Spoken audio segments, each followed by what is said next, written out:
Quand je suis arrivée à Aix-en-Provence, je n'étais pas consciente de ce qui m'attendait.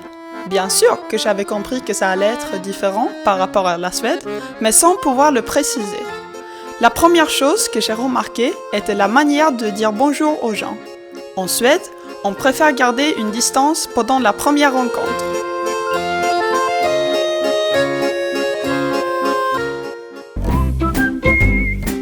Le lendemain matin, j'ai voulu manger mon sandwich de fromage comme d'habitude, mais j'ai eu un petit problème.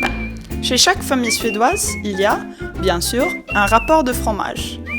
Mais ici en France, ils ont loupé cette délicatesse. Personne n'a compris mes besoins.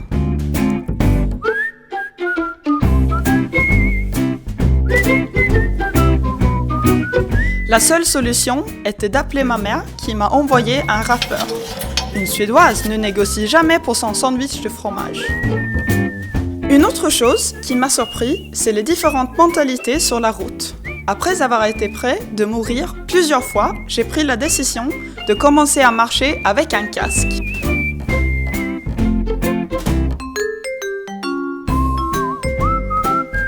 Les cours se passent bien, mais c'est très strict. Le premier jour, j'ai appris qu'il ne faut absolument pas tutoyer son prof.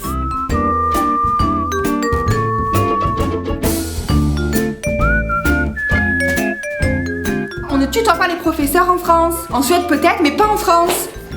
En Suède, tout le monde est égal et on ne vous voit personne, même pas le roi.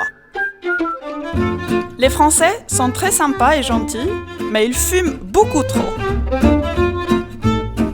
Moi, je préfère de prendre un snus de temps en temps. Quelque chose que les Français trouvent très bizarre, mais en même temps exotique.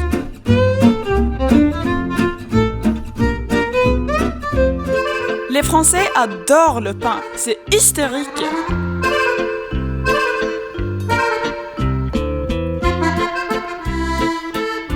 Les fromages sont importants aussi. Le fromage, qui sent le plus mauvais, est souvent vu comme le meilleur. Mais je ne sais pas si je vais m'habituer à ça. Je pense que je n'arriverai jamais à comprendre le fait de rentrer avec les chaussures dans la maison, peu importe où on a marché avant. C'est un pays très différent de la Suède. Mais malgré ces différences bouleversantes, je crois que je commence à m'adapter et bien me plaire. Vive la France!